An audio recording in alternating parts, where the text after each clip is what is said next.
Assalamualaikum warahmatullahi wabarakatuh. Perkenalkan kami dari kelompok Ijo Seger Group.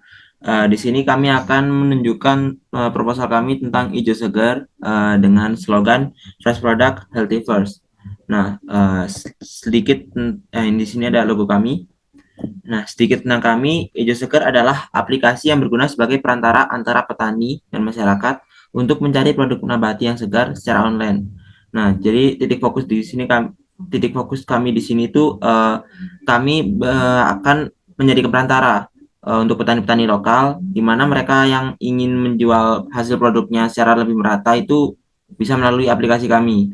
Selain itu, kami juga bisa seperti mengantarkan sayuran-sayuran mereka, kemudian kami timbun dan juga kami distribusikan kepada masyarakat-masyarakat yang membutuhkan sayuran-sayuran segar. Oke, kemudian lanjut untuk visi dan misi kami. Nah, untuk visi kami, kami ingin membangun pasar online pertanian yang inovatif dan berkelanjutan untuk memfasilitasi akses mudah dan transparan bagi masyarakat demi memenuhi kebutuhan pangan sehat dan berkualitas, serta meningkatkan kesejahteraan petani lokal. Kemudian untuk misi kami, yang pertama ada mengedukasi petani bagaimana mengemas hasil pertanian sehingga lebih tahan lama. Yang kedua, memberikan pelayanan atau akses yang mudah kepada petani dalam mendistribusikan hasil pertanian. Kemudian yang ketiga, ada memberikan layanan yang mudah kepada masyarakat sehingga dapat memenuhi kebutuhan pangan yang sehat dan juga berkualitas. Nah, ini untuk tim-tim kami. Yang pertama ada CEO, saya sendiri, Raka Kalisa Putra. Kemudian ada CTO di bidang teknologi, yaitu Hilmi Rashid. Kemudian CMO di bidang marketing, ada Abim Delaki. Untuk CFO di bidang finansial, ada Seprianto Pembonan. Dan juga COO untuk organisernya, ada Dimas Zaki Azani. Nah, ini untuk company struktur kami. Nah, yang pertama ada CEO yang di mana dia bertanggung jawab untuk membuat keputusan besar, mengelola operasi dan juga sumber daya perusahaan. Kemudian ada COO yang bertanggung jawab membuat keputusan administrasi dan operasional perusahaan. Kemudian ada CMO yang bertanggung jawab terhadap urusan marketing dan pemasaran. Kemudian ada CFO yang dimana bertanggung jawab untuk terhadap keuangan perusahaan dan juga CTO yang bertanggung jawab terhadap teknologi, penelitian serta pengembangan. Nah, kemudian lanjut untuk logonya akan dijelaskan oleh CMO kami untuk Mas Abim Delaki. Saya persilahkan. Baik, di sini saya akan menjelaskan tentang logo Aju Seger. Filosofinya di sini yakni itu kesehatan dan kebahagiaan, yaitu sayur dan buah-buahan melambangkan gaya hidup yang sehat dan kesejahteraan. Logo ini mengajak orang untuk memilih makanan yang baik untuk tubuh mereka dan menghargai pentingnya gizi yang tepat. Ini merangsang tentang kesadaran akan kesehatan dan kebahagiaan yang dapat dicapai melalui perolah makanan yang seimbang. Dan filosofi berikutnya itu kesadaran lingkungan. Tas belanja dan logo sayuran dan buah juga mewakili kesadaran akan lingkungan. Sayuran dan buah-buahan adalah hasil alam yang ditumbuhkan dengan sumber daya alam alami. Dan logo ini mengingatkan kita tentang pentingnya menjaga lingkungan dan mengurangi jejak karbon. Ini juga merangsang tentang kesadaran akan pentingnya memilih produk yang ramah lingkungan dan mendukung praktik pertanian yang berkelanjutan. Filosofi berikutnya yaitu keberlanjutan. Logo ini mencerminkan ide keberlanjutan dengan mempromosikan konsumsi sayuran dan buah-buahan yang mengandung pola makan yang sehat dan bergizi. Filosofi pada logo ini mengingatkan kita tentang tanggung jawab kita sebagai individu untuk menjaga keberlanjutan dan mempertahankan ketersediaan makanan yang sehat bagi generasi yang akan mendatang. Dan berikutnya saya akan kembalikan lagi ke CEO. Baik, terima kasih Mas Abim untuk penjelasan logonya. Selanjutnya di sini ada masalah dan juga solusi untuk COO Dimas Zaki. Saya persilahkan. Ya, terima kasih. Di sini saya akan menjelaskan tentang problem dan solusi dari aplikasi yang kita buat. Nah, untuk problem sendiri, yang pertama, yaitu keuntungan yang kecil bagi petani. Nah, yang kedua, ketidakseimbangan antara biaya distribusi dan keuntungan. Yang ketiga, persaingan dengan pasar tradisional. Yang keempat, kualitas dan keawetan produk. Yang kelima, skalabilitas bisnis. Nah, untuk solusinya sendiri, satu, tidak adanya perbedaan harga antara supermarket dan pasar. Yang kedua, menyediakan layanan pengiriman yang lebih efisien dan cepat. Yang ketiga, meningkatkan keuntungan bagi petani. Yang keempat, menyesuaikan biaya distribusi dan keuntungan. Yang kelima, menjaga kualitas dan keawetan produk. Ya, terima kasih. Saya kembalikan lagi ke CEO. Baik, terima kasih untuk penjelasan masalah dan juga solusinya. Kemudian ini ada skema profit yang akan dijelaskan oleh marketing kami, finansial kami, mohon maaf. Untuk Mas Eprianto, saya persilahkan. Baik, terima kasih. Di sini saya akan menjelaskan skema profitnya. Yang pertama yaitu kami akan membeli barang dari petani lokal atau pemilik lahan atau setelah itu kami akan memastikan apakah barang yang kami beli tadi itu masih segar atau tidak. Setelah itu kami akan mengemas barang yang sudah kami beli dan setelah mengemasnya kami akan mendistribusikannya ke konsumen. Konsumen hanya tinggal menunggu barang atau pesanan yang akan mereka terima. Sekian dan saya kembalikan ke CEO.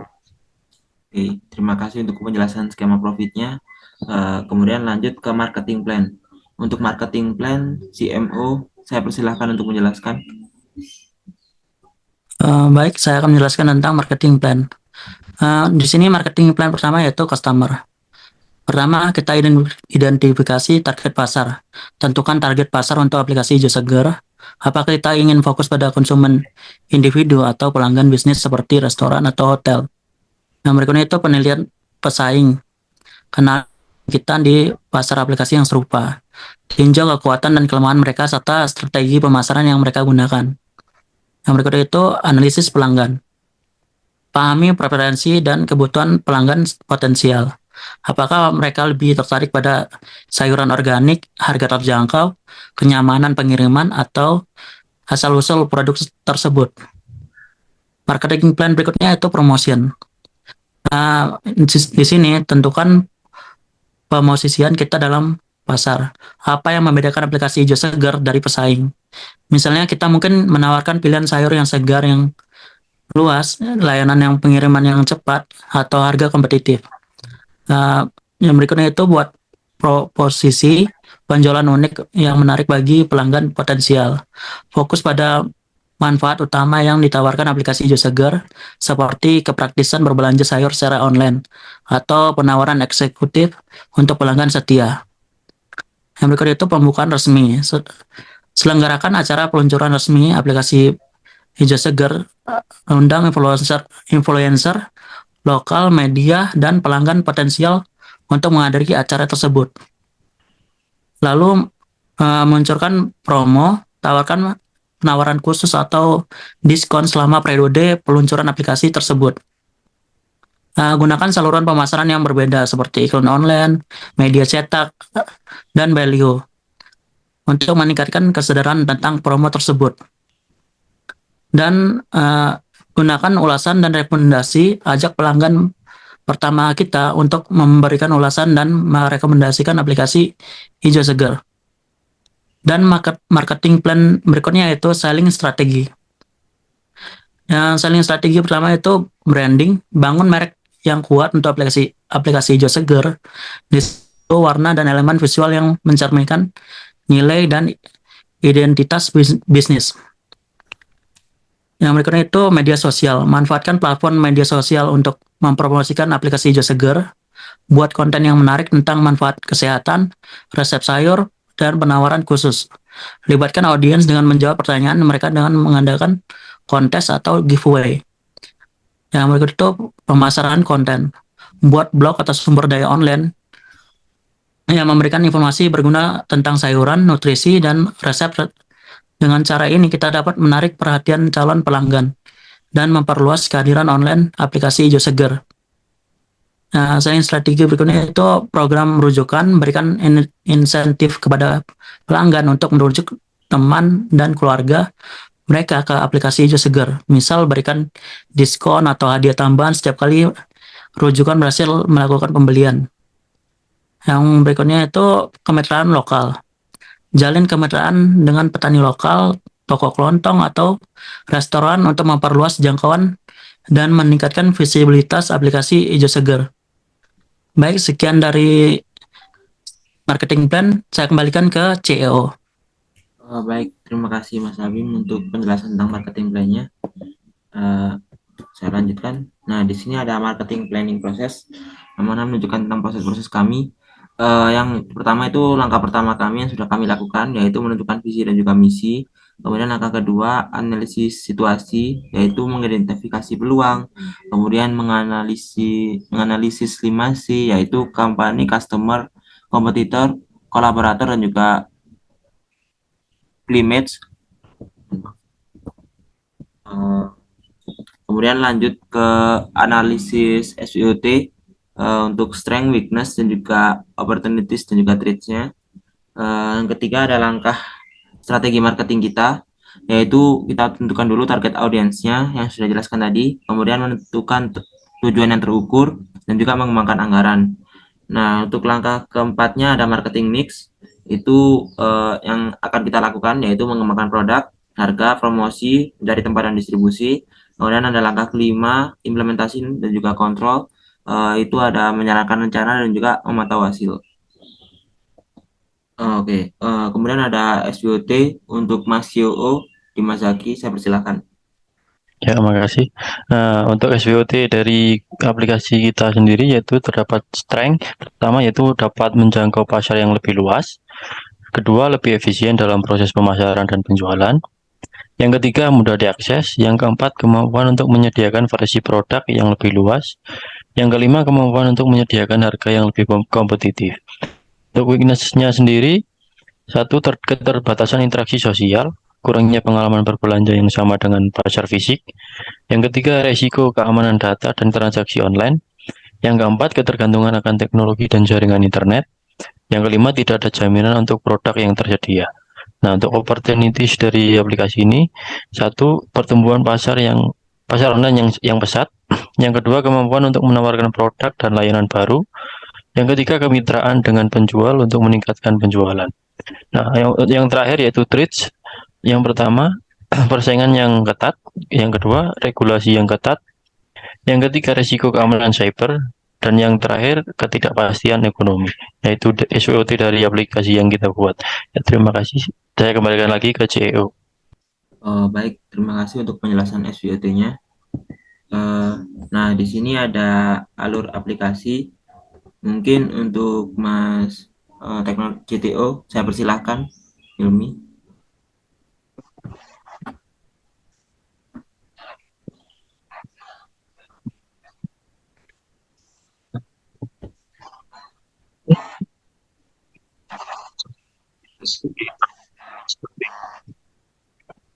Maaf Mas, kurang begitu terdengar.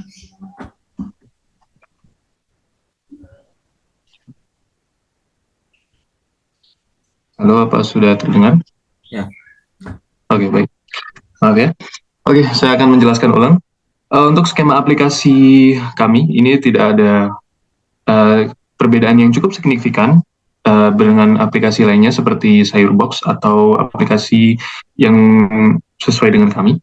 Namun bedanya, kami tidak menyuruh para customer atau pemesan dari sayur kami, atau Hijau Segar, itu untuk mencari toko, melainkan kami yang akan mencarikan toko itu tersendiri.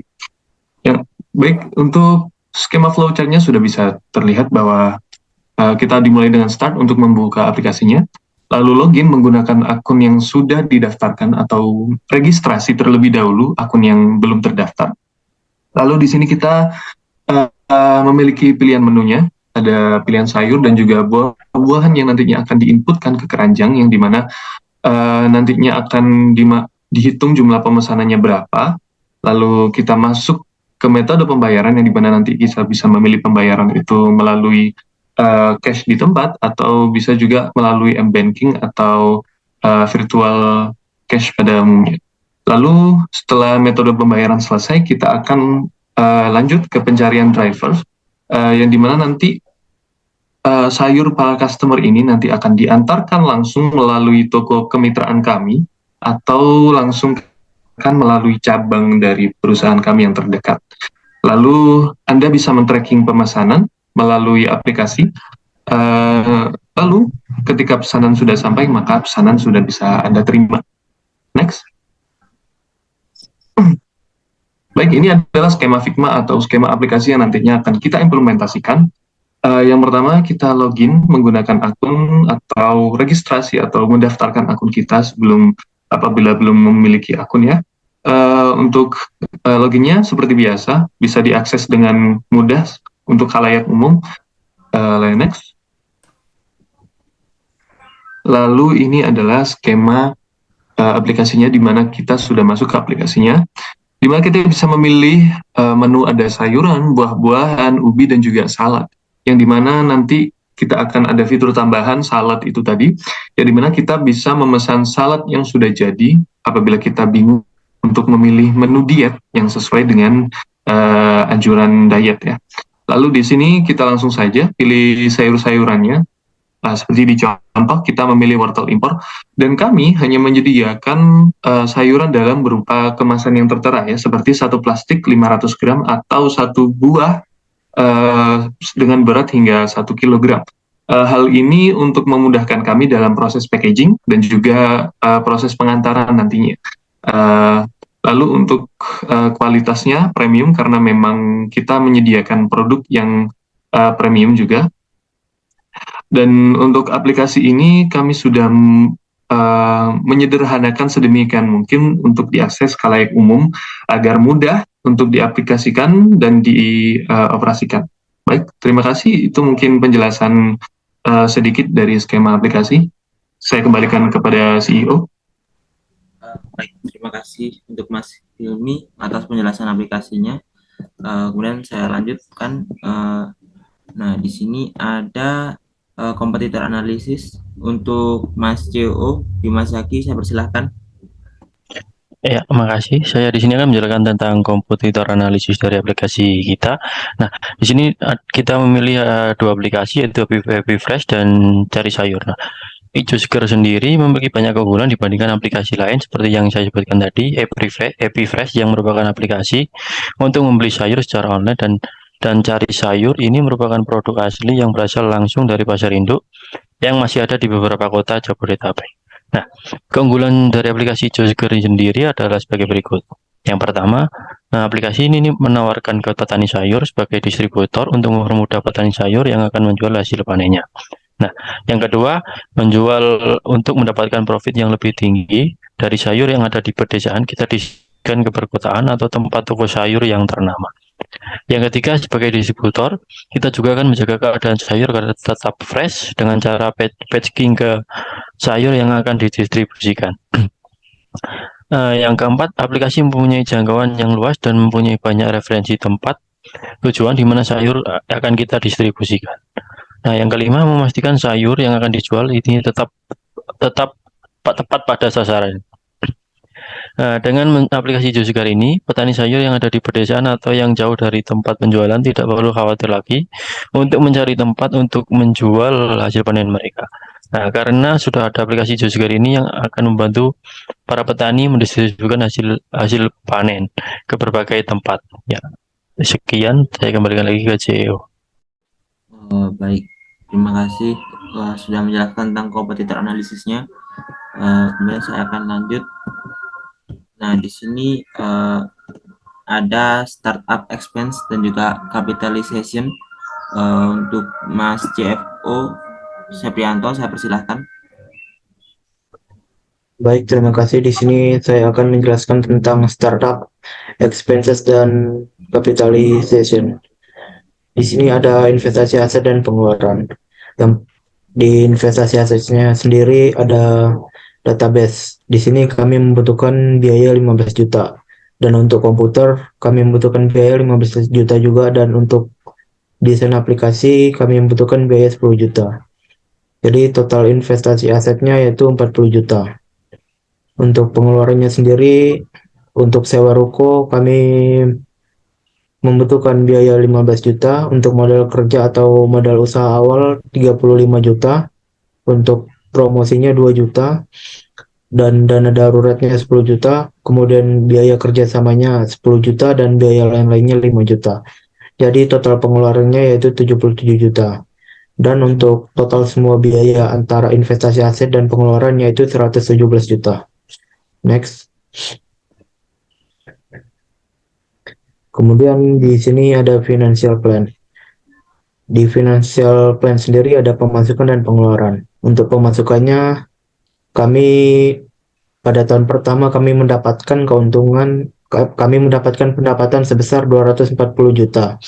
Dan pada tahun kedua kami mendapatkan pendapatan 360 juta, dan tahun ketiga 480 juta. Untuk pengeluarannya di sini ada biaya operasional. Di sini kami mengeluarkan biaya operasional 117 juta pada tahun pertama, dan 77 juta, 7 juta pada tahun kedua, dan 85 juta pada tahun ketiga. Untuk personalianya pada tahun pertama kami mengeluarkan 96 juta, pada tahun kedua 144 juta, dan tahun ketiga 192 juta. Kemudian untuk asuransinya pada tahun pertama kami mengeluarkan 3 juta, tahun kedua 6 juta, dan tahun ketiga 9 juta. Untuk biaya lain-lainnya pada tahun pertama 8 juta, dan tahun kedua 9 juta 500, dan tahun ketiganya 10 juta 500. Jadi total pengeluaran pada tahun pertama yaitu 224 juta, dan tahun kedua 236 juta 500, dan tahun ketiga 295 juta 500. Untuk laba bersihnya sendiri pada tahun pertama di sini 16 juta, dan tahun kedua 123 juta 500, dan tahun ketiga 185 juta. Untuk sistem kepemilikan saham Hijau Segar secara pribadi sebesar 60%. Sekian yang dapat saya sampaikan, saya kembalikan ke CEO. Baik, terima kasih Mas untuk penjelasannya financial plan-nya. Kemudian ini untuk yang terakhir, saya akan sedikit menjelaskan tentang timeline. Nah, di timeline ini kita sudah memplanning dari tahun pertama sampai tahun ke-7. Yang pertama itu ada pembentukan tim, yang mana itu kita bentuk di tahun pertama, menentukan ide tahun pertama, melakukan riset pasar tahun pertama, dan juga pendanaan tahun pertama. Nah, kemudian untuk mencari pemasoknya, kita melakukan dari tahun pertama sampai ke tahun ke-7. Kemudian untuk merancang aplikasinya, kita bentuk dari tahun pertama. Untuk rekrutmen pekerja setiap tahun akan kita lakukan, dan juga pemeliharaan aplikasi akan kita lakukan per tahun. Untuk pelatihan pekerja kita lakukan tahun pertama. Nah, perbedaannya ada pelatihan rutin pekerja yang akan kita mulai dari tahun kedua sampai tahun ke-7. Kemudian ada operasional yang akan kita lakukan dari tahun pertama sampai tahun ke-7. Promosi yang akan kita lakukan dari tahun pertama sampai tahun ke-7. Nah, kemudian lanjut lagi untuk buka cabang, itu baru akan kita bangun di tahun ke-5, di mana kita sudah mulai matang untuk aplikasi ini sendiri. Kemudian untuk evaluasi itu akan kita lakukan mulai dari tahun kedua sampai tahun ke-7. Baik, mungkin sekian untuk presentasi dari kelompok kami tentang aplikasi Hijau Segar. Mohon maaf jika ada salah tutur kata. Saya akhiri. Terima kasih. Wassalamualaikum warahmatullahi wabarakatuh. Waalaikumsalam warahmatullahi wabarakatuh. Waalaikumsalam warahmatullahi wabarakatuh.